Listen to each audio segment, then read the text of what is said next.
the Autistic Me Podcast. I am Christopher Scott Wyatt, speaking as the Autistic Me. I have little patience for liars, cheats, or the willfully ignorant. It's easy to understand why autistics wouldn't like dishonesty.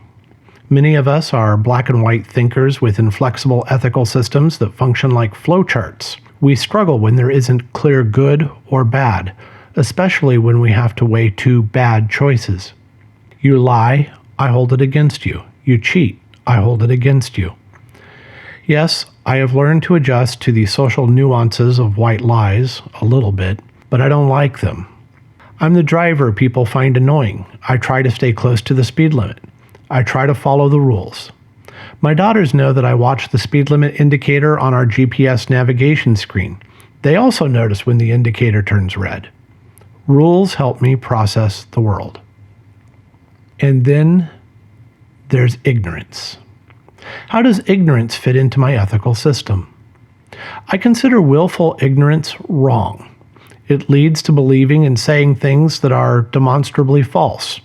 You might as well be a liar if you're going to make up your own facts. We all have met a Cliff Clavin, the character from Cheers. Cliffy's the know-it-all who cannot be bothered to check anything. He's the expert in all areas with absolutely no knowledge. The embodiment of the Dunning-Kruger effect. Too ignorant and too average to realize how obvious the ignorance is to others. I use him because most of the willfully ignorant I've met are men. They are loud, pushy, and often bullies in the workplace. Too many are mid-level managers. I'm not sure how this happens, but it does. Don't get me wrong, I recognize my perceptions are not data. I know my experiences have contributed to a presumption that I'm more likely to encounter a male know-it-all in my workplaces. Some scientific studies suggest the Dunning-Kruger effect is more likely among the privileged in a community. People in authority or people who have the trappings of success assume their special talents are why they are at the top of the social structure. Somehow, those born into wealth or privilege assume they would have earned that status regardless of luck. That sure sounds a lot like middle managers to me. Curiously, those scoring well on standardized tests were the most likely to express doubts and insecurities about their own abilities. The smart were less likely to express certainty about their conclusions than the average members in a group. So David Dunning and Justin Kruger gave pop psychologists quite a bit to write about. Later studies have challenged the premise of the Dunning-Kruger effect, showing that groups are pretty good at judging their overall expertise. But that might be an effect of crowdsourcing or group pressure to be accurate. This is considered poor etiquette to say, but I am a good test taker and highly educated. I completed 2 graduate degrees with honors. I score well on IQ tests and most other exams. Using the metrics researchers use, and I know those metrics are flawed, I am gifted. Yes, I was in Mensa, and I didn't enjoy it. In previous blog posts and podcasts, I've mentioned that I have a lot of insecurities about my abilities and my intelligence. I consider myself a pretender, an imposter, accidentally allowed into academia. Nothing I've done in my life has earned me the life I have. Other autistics I've met express the same sense of being an outsider. We share the same imposter syndrome when we have even the slightest bit of success. We are used to being told we are wrong about a lot of things. We're wrong about social signals. We misunderstand social norms. We make one mistake after another. It's not uncommon for autistic teens and adults to develop anxiety and depression as a result. All that doubt leads us to check, double check, and triple check ourselves. We don't like being ignorant. Listening to the interviews I've done for the Autistic Me podcast, you will find the other autistics appearing with me don't want to be wrong about anything they say or repeat. As one told me, we cite our sources because we assume nobody will trust us. If I read something, I double check its sources.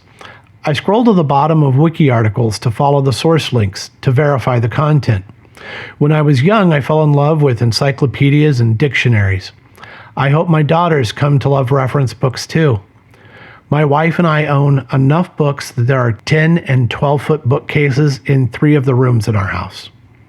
There are bookcases in the family area, bookcases in the girls' rooms, bookcases in the entry hallway because we ran out of space. We hope to buy semi-custom bookcases next year so we can unpack yet more boxes of books. When I watch an interesting documentary, I seek out books on the topic. While I exercise, I watch a lot of nonfiction programming, and that leads to book orders. I listen to podcasts too. You can never know too much about as many things as possible. In the ancient days of 1990s personal computing, I had CD-ROM dictionaries and encyclopedias on hand. My early Palm Pilot purchases included dictionaries on memory cards. I am obsessed with Google Scholar. Check and double check. If a news story mentions a study, I look for the original study in a peer-reviewed journal. Information is at our fingertips or voice command. I search for things on my phone or laptop constantly while watching television. Anything that crosses my mind becomes a search. If I believe something in a film doesn't match the book, I check. If an actor seems familiar, I check. Watching documentaries, I look for more information. If I'm driving and hear something on the radio, I will ask my iPhone to tell me more. There is no excuse for ignorance today. None at all. If you don't know something, pause and look it up on a reliable website. It's not that hard to master searching on Google and Bing. On the first day of class, I usually tell my students, I'm not an expert on most topics. When I don't know something, I admit it. And then I obsessively try to fill in the gaps in my knowledge. I cannot comprehend not seeking out more information on almost any topic. I've looked up some pretty odd things because my ignorance upsets me.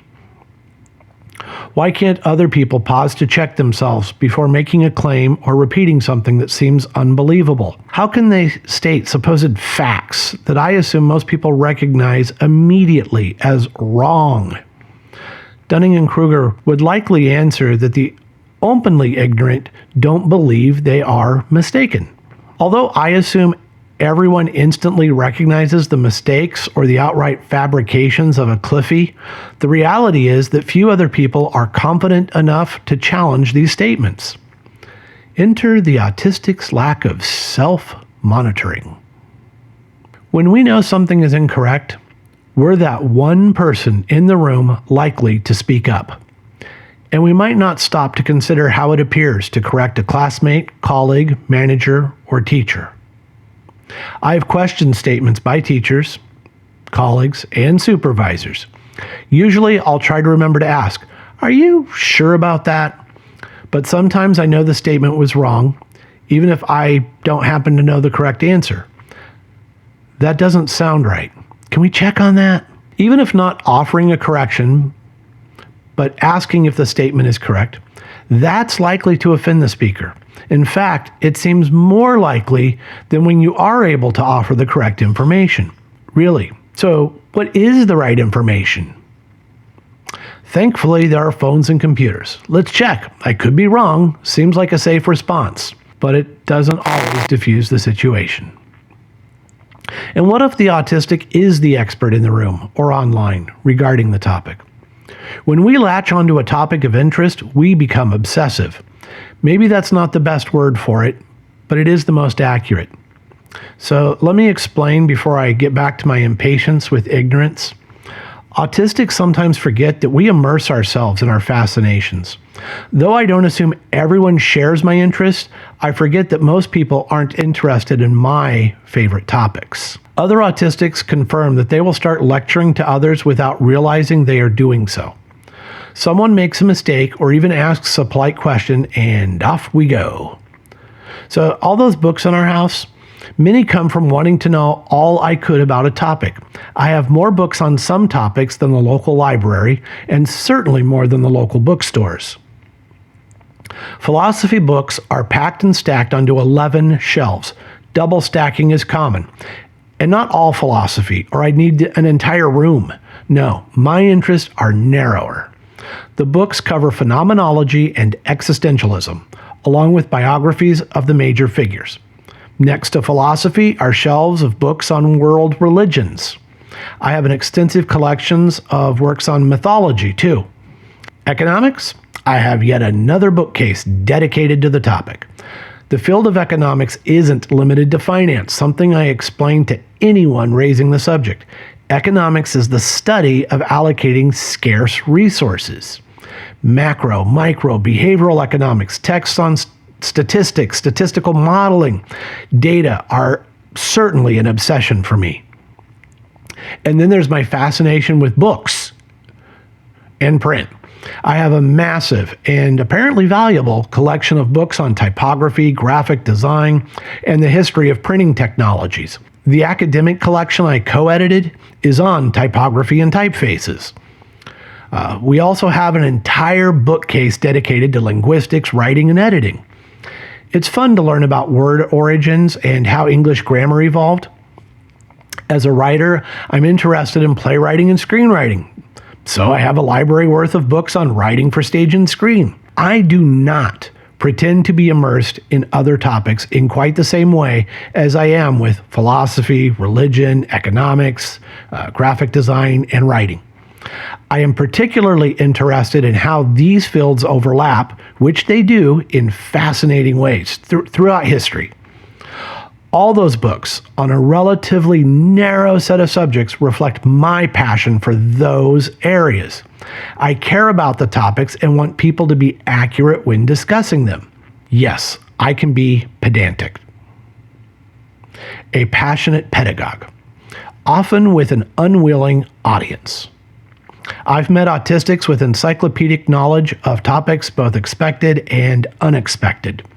Several know sports trivia and statistics for the entire history of a sport, usually baseball for some reason. However, one seemed to know every major professional sports league, and not merely those in the United States. I asked if he really watched cricket or Australian football. Nope. It was all about the statistics. Turns out he didn't even like sports, just the data. Movies, I know autistics who could tell you the entire filmographies of Disney and Pixar. One young woman can list most of the Academy Award winners in several categories dating back to the start of the awards. Each of us with a special area of interest feels compelled to set the record straight when we hear or read an error. This impulse to correct isn't about the person making the mistake either. We care about the topic and tend to view our roles as protectors of the topic. We're guardians and defenders trying to stop misinformation before it spreads. Discussing our need to correct information, other autistics and I agree. It causes distress when we hear something said in error. When a factual error is the result of willful ignorance or outright fabrication, we get angry. Now, our distress and anger seem unreasonable to other people. We will keep correcting the information again and again if we know the facts. We struggle to give up and walk away from Cliffy while he's sitting there at the bar arguing with us over our special interest.